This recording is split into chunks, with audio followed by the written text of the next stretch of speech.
Hello, hello, hello. This is Gavin Palmer with Hero Looking for Group.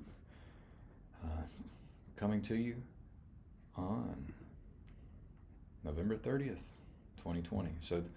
The news I have for you today is about the MORE Act. And I have been following the MORE Act for a long time. I've been following um, marijuana reform, cannabis decriminalization for decades. And um, this is the first time that um, a marijuana bill, a cannabis bill, will be voted upon by um, the House, and so essentially the bill has made it through committee. And I do not like committees. Um, I have a very bad taste in my mouth with that word, committee. But the marijuana, let's see, oops, the Marijuana Opportunity Reinvestment and Expungement Act. So this is the first time in history a congressional committee has approved a bill to end federal marijuana prohibition. Um, the Controlled Substances Act, it has been around since the 70s, so it's almost 50 years. And the Controlled Substances Act, in my mind, represents the most unjust law in the United States at this point in time.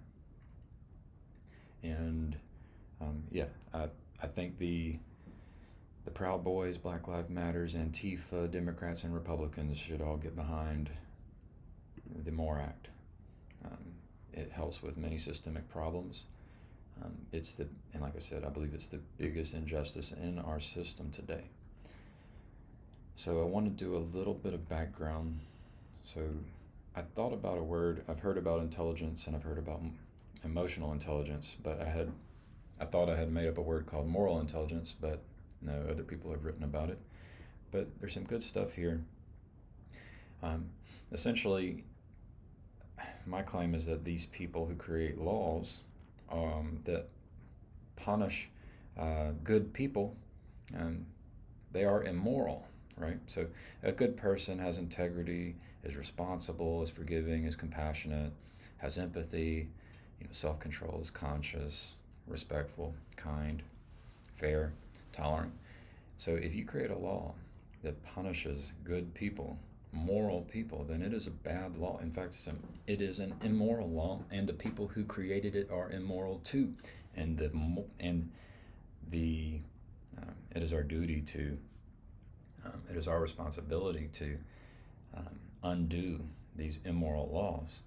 And so you can go all the way back to the Fugitive Slave Act of 1793, and essentially the Fugitive Slave Act of 1793 legalized capturing human beings in states that had made slavery illegal.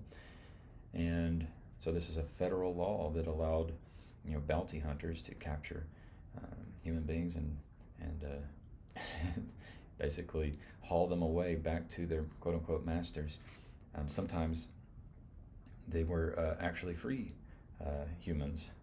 And this Fugitive Slave Act 1793, it was actually made worse in 1850. So, I mean, the country was dealing with this for a long time, this terrible immoral law for a long time. And it got empowered, the immorality got empowered in 1850, so this one actually punished people that did not cooperate, in these states where slavery had been made illegal.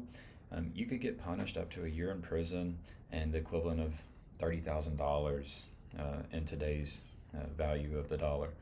So this was a terrible law that was put in place. And my point in bringing this up is just to identify some of the most immoral laws. So, this took a long time to improve upon, and so it was very slowly. So my point is that there are immoral people who just they codify the immorality into government. because essentially good people are punished, including these people who are called slaves. These are good people who are punished. And this, I mean, it's terrible. What's interesting, the American Civil War, 1861 to 1865, it wasn't until 1864 that the law was actually, or the act was, I forget the word, redacted. I can go to the very bottom of this thing. Yeah. So, legislation to repeal. So it wasn't even repealed, that's the word I was looking for, until 1864, June 1864. And so what was happening is that sometimes generals would free slaves if it helped the war effort, but oftentimes the slaves were returned to their owners by Union soldiers. So I thought that was interesting because everybody wants to depict Lincoln and the Union Army as these kind of moral people, but they weren't. I mean, they were law-abiding citizens. They followed laws that were immoral, it's not. These laws are not good. A lot of these Union soldiers were law enforcers that were upholding immoral laws. They were enforcing immoral laws. Let's see. So the Civil War, it was over in 1865. It looks like 1870. This is whenever you could vote, no matter your race, color, or previous condition of servitude. So that took quite some time after the Civil War was, after the Fugitive Slave Acts were repealed and after the Civil War was won.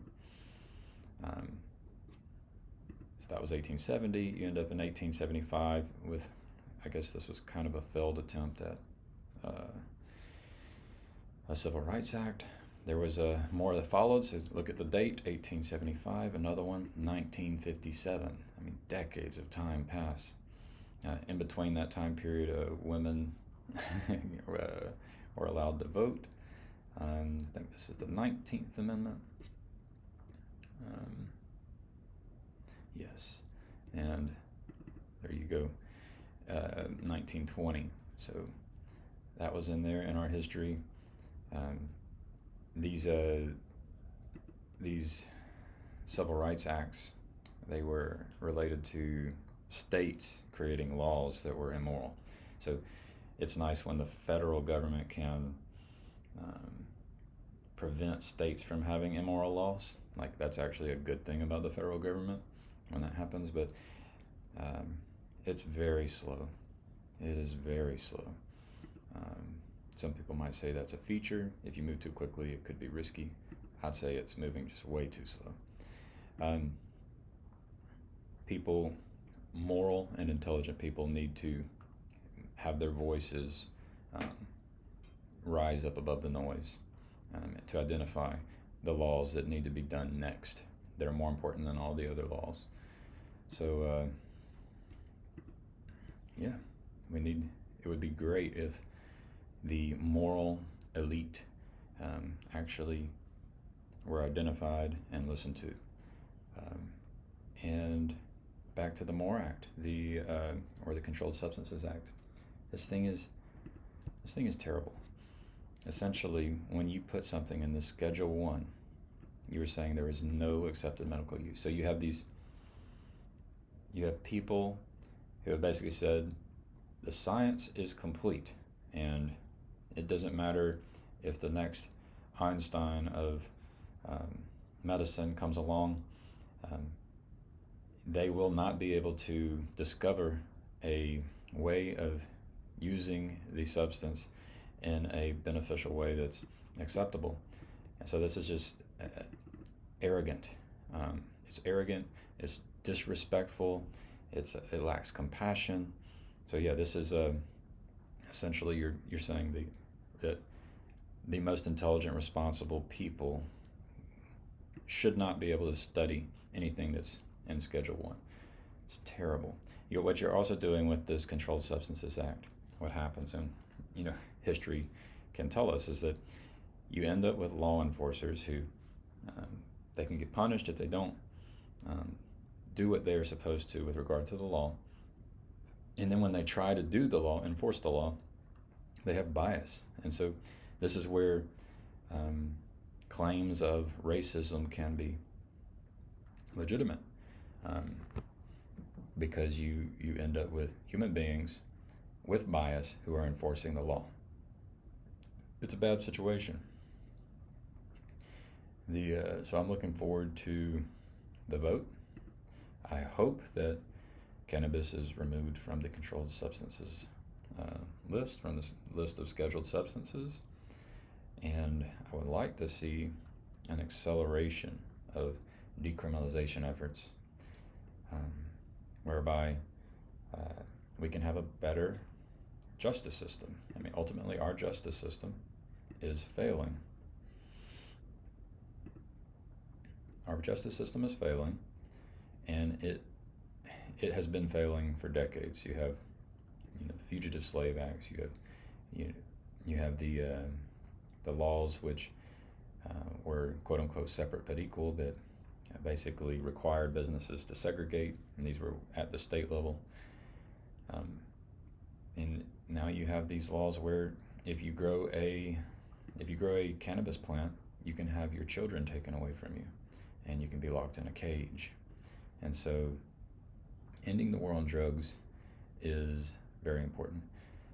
These the people who are sharing news, they're not necessarily going to tell you what's most important.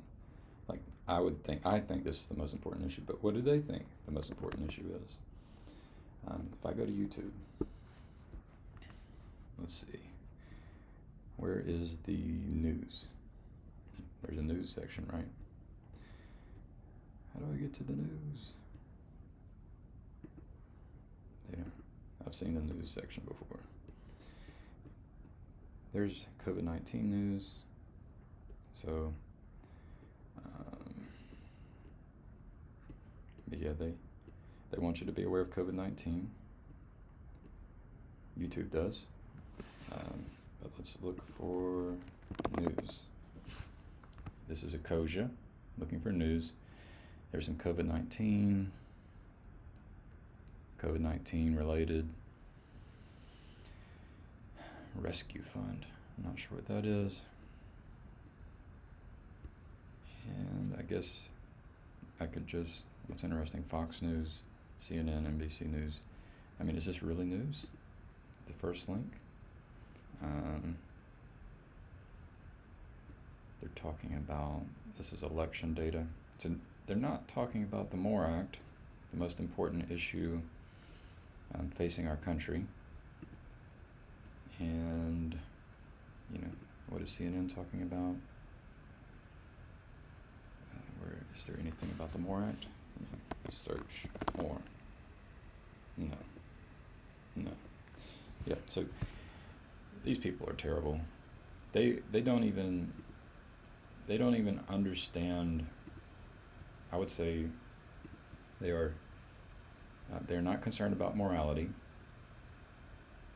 They're not concerned about the most important things to change in government, such that we can improve our justice system. There can be more justice, more fairness. And yeah, there's, at one point in recent history, everybody was talking about systemic racism. This is directly connected. So they really don't care about systemic racism and solving the problems related to it. They are, I've said this before, they're more concerned about getting you your clicks. Whatever is, there's like a wave of emotions that exist for the day, and I guess they call it the daily news cycle, and they're trying to get you to do the clicks. So this is Gavin Palmer with Hero looking for group. I appreciate your time. Please like and subscribe if you enjoyed this content. I will try to continue following the MORE Act, and I will try to report on any news that seems important, or most important, I should say. All right, have a good one.